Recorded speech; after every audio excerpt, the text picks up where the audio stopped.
नमस्कार. पवित्र इंद्रायणी नदीच्या तीरावर वसलेलं MIT arts commerce science college Alandi राष्ट्रीय सेवा योजनेच्या माध्यमातून राज्यस्तरीय 3 दिवसीय कार्यशाळा भरवण्यात आले आणि त्याच कार्यशाळेसाठी आज हा व्हिडिओ सादर करताना मला अतिशय आनंद होतोय. MIT कॉलेजच्या वतीने मी डॉक्टर अर्चना आहेर पुन्हा एकदा आपल्या सर्वांचं सहर्ष स्वागत करते. या कार्यशाळेचा विषय आहे सायबर सिक्युरिटी. आज आपण बघतो की समाजामध्ये वेगवेगळ्या घटना घडत आहेत. या घटनांची मुलींना, महिलांना, विशेषतः करून सर्वच विद्यार्थ्यांना अतिशय चांगल्या पद्धतीने माहिती व्हावी, त्याची खबरदारी कशी घ्यायची याबद्दल देखील त्यांना एक ज्ञान मिळावं या उद्देशाने या कार्यशाळेचं आयोजन करण्यात आले. नेमका विषय काय असणार आहे हे एका छोट्याशा कथेच्या माध्यमातून मी आज आपल्या सर्वांना सांगणार आहे. सादर करते तीच कथा. मी शक्ती तुषार जाधव. माझा जन्म खरं तर एका शेतकरी गरीब घरातलं कोणीच शिक्षित नाही, पण मी मात्र मोठेपणी कोणीतरी IPS अधिकारी व्हावं म्हणून बाबांनी माझं नाव शक्ती ठेवलं. बाबांचीच काय, पण गावातल्या प्रत्येक कुटुंबाची ही इच्छा होती की मी आपल्या गावाचं आणि पर्यायाने देशाचं नाव उंचवावं, म्हणूनच मी शक्ती. मी खरं तर हुशार, खेळातही पारंगत, पण थोडीशी लाजाळू. मला मैत्रिणींबरोबर फिरायला, गाणी म्हणायला, डान्स करायला खूप आवडायचे. आम्ही खूप मज्जा करायचो, गप्पा गोष्टी करायचो आणि यात मला साथ द्यायची ती म्हणजे माझी बेस्ट फ्रेंड राधा. खरं तर आम्ही दोघी एकमेकींना खूप गोष्टी शेअर करायचो. अगदी मेकअप कसा करावा, इतर मुलींप्रमाणे मी छान कपडे घालावेत असं जे मनात यायचं ते सुद्धा मी माझ्या मैत्रिणीला सांगायचे. आणि म्हणूनच माझ्याकडे मोबाईल नसतानासुद्धा राधाच्या मोबाईल मात्र मी इंस्टा, स्नॅपचॅट, फेसबुक सर्व काही बघायचे. राधाला तर खरं तर रील्स बनवण्याचं वेडच लागलं होतं आणि म्हणूनच मी घरीसुद्धा मोबाईलसाठी हट्ट केला. पण मला आईने सांगितलं की जर 10वीत तुला 90% जास्त मार्क मिळाले तर मी सुद्धा तुला एक मोबाईल घेऊन देईन. आणि हे आईचे शब्द बरं का.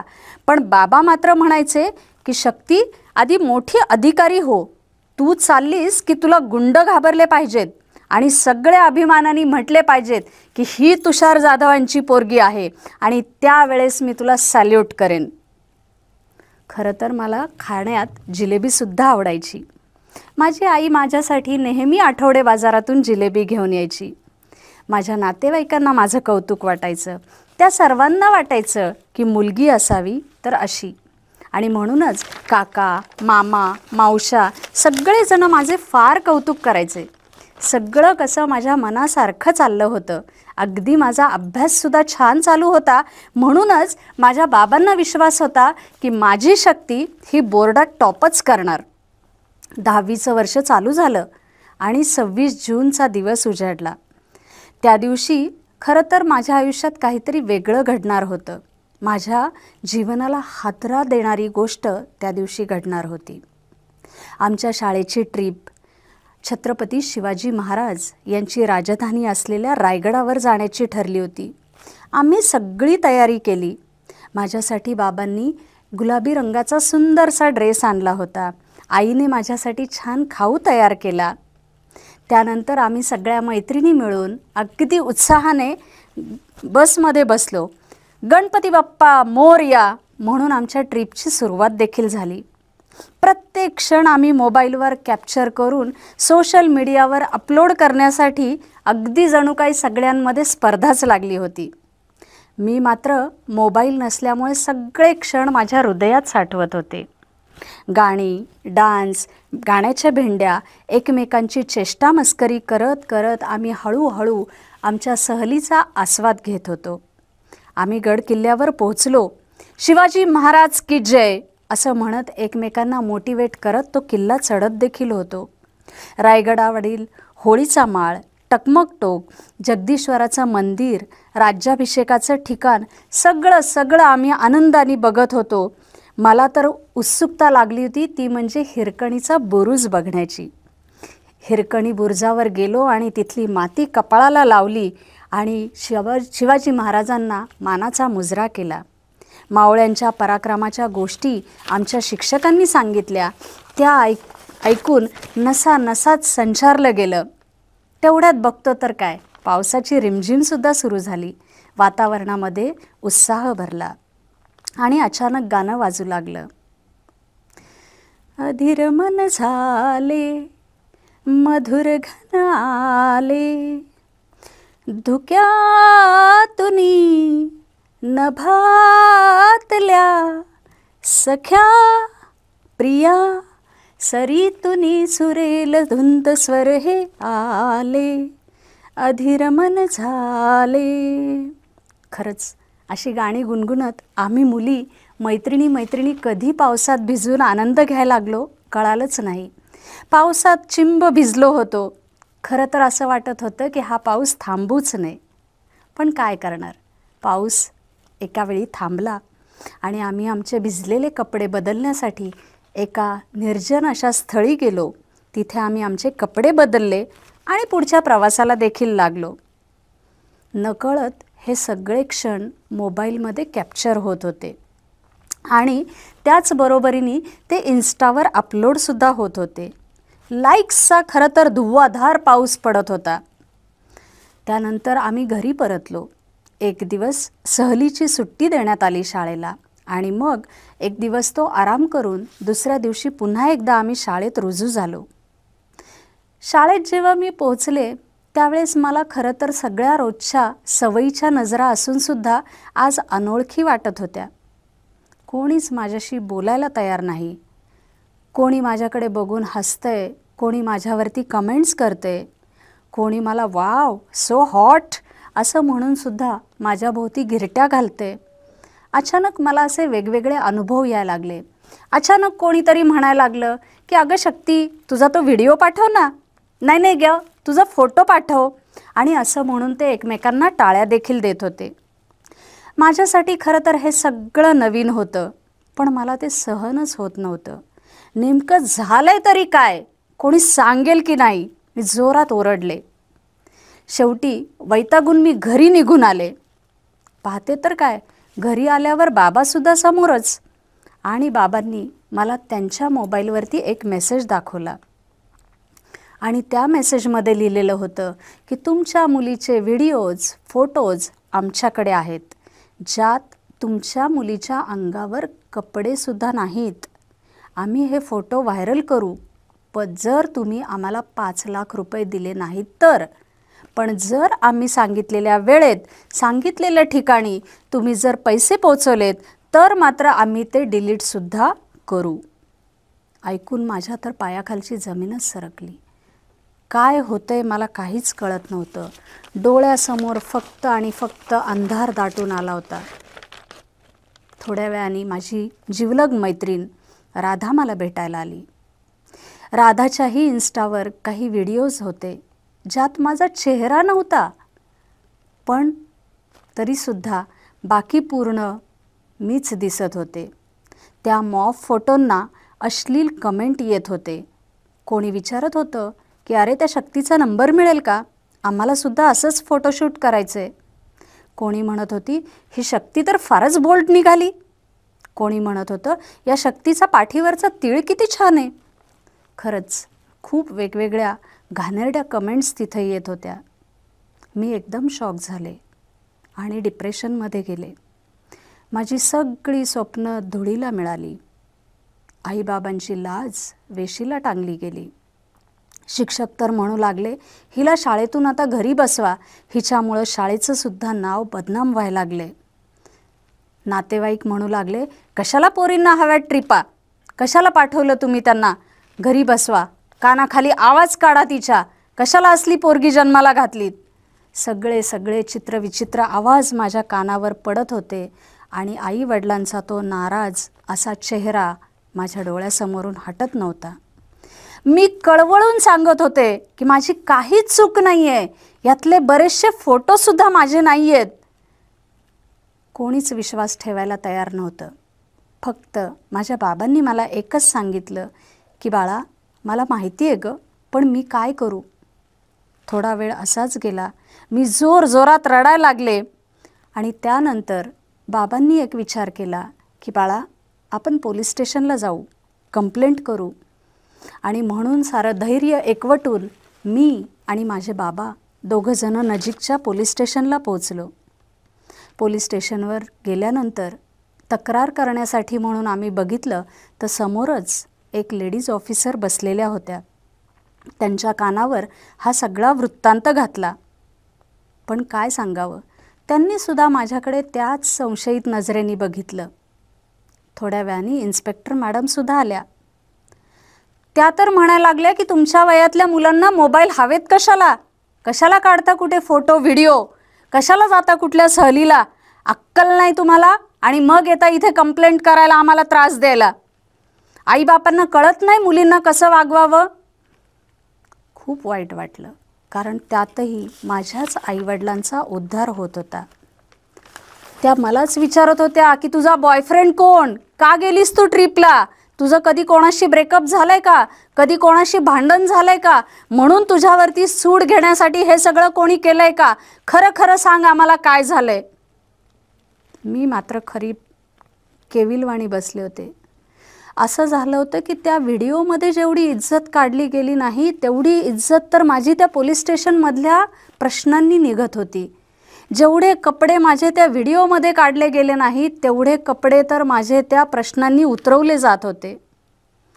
फक्त तक्रार दाखल केली, मानसिक समाधान हे सोबत घेऊन आम्ही खाली मान घालून परत घरी आलो.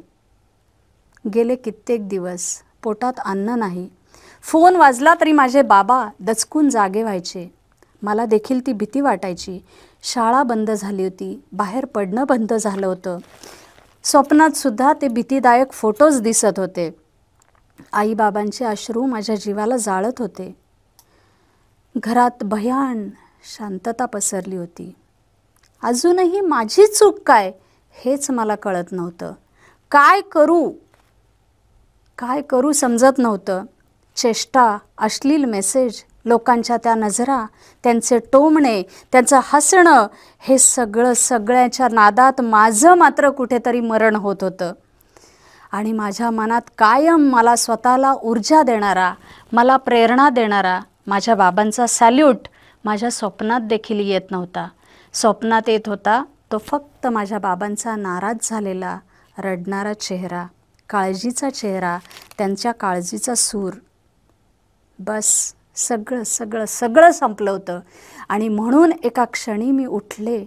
माझ्याच एका जवळ पडलेल्या ड्रेसची मी ओढणी घेतली आणि नकळत ती ओढणी कधी त्या फॅनला टांगली गेली मला सुद्धा कळलं नाही. ज्या वेळेला तो ओढणीचा फास मी माझ्या गळ्याभोवती घेणार, पुन्हा एकदा मला माझ्याच वडिलांचा चेहरा आठवला. माझ्यावर जीवापाड प्रेम करणारे माझे बाबा.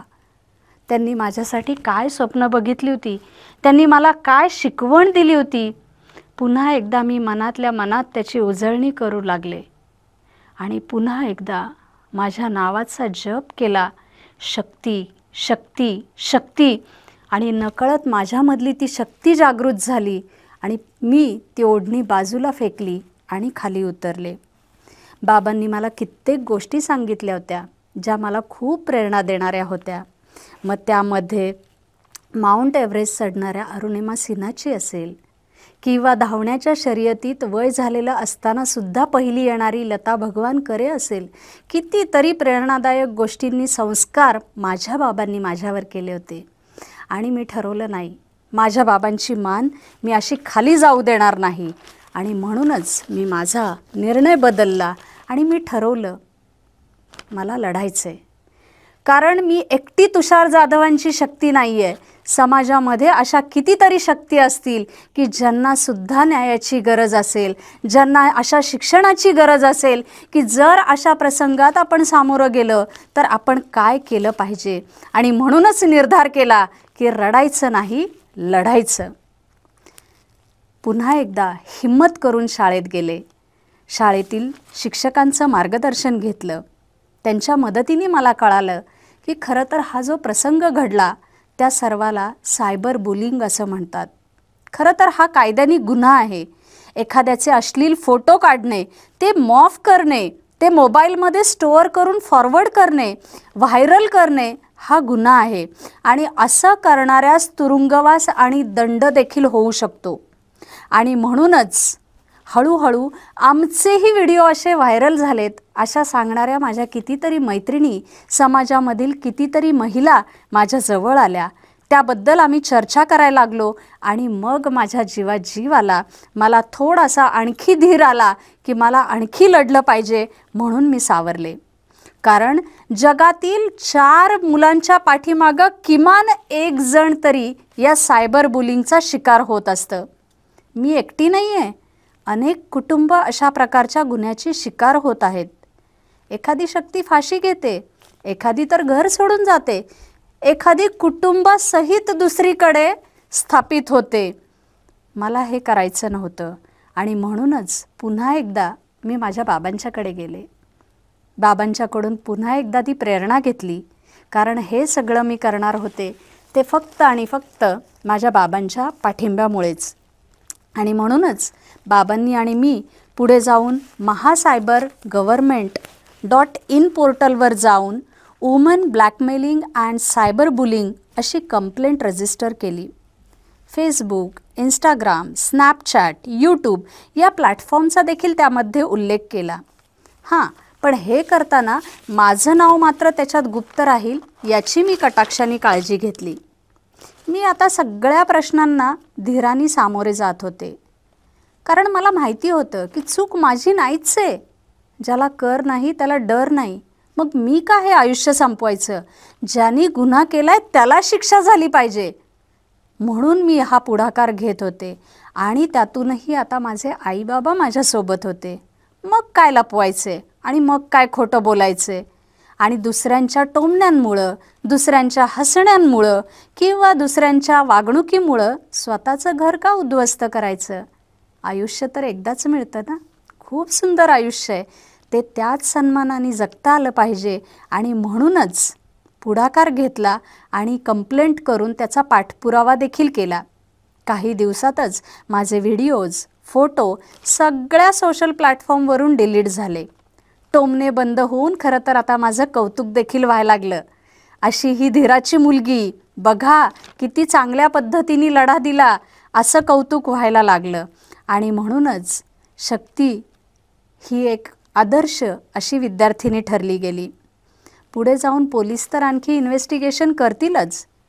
जो व्यक्ती असेल तो सापडेलच, त्याला शिक्षासुद्धा होईल. पण हे सगळं घडत असताना मला मात्र एक कळून आलं की कुठल्याही समस्येवर सुसाईड करणं, आत्महत्या करणं हा उपाय होऊ शकत नाही. हे कुठल्याही समस्येचं उत्तर होऊ शकत नाही.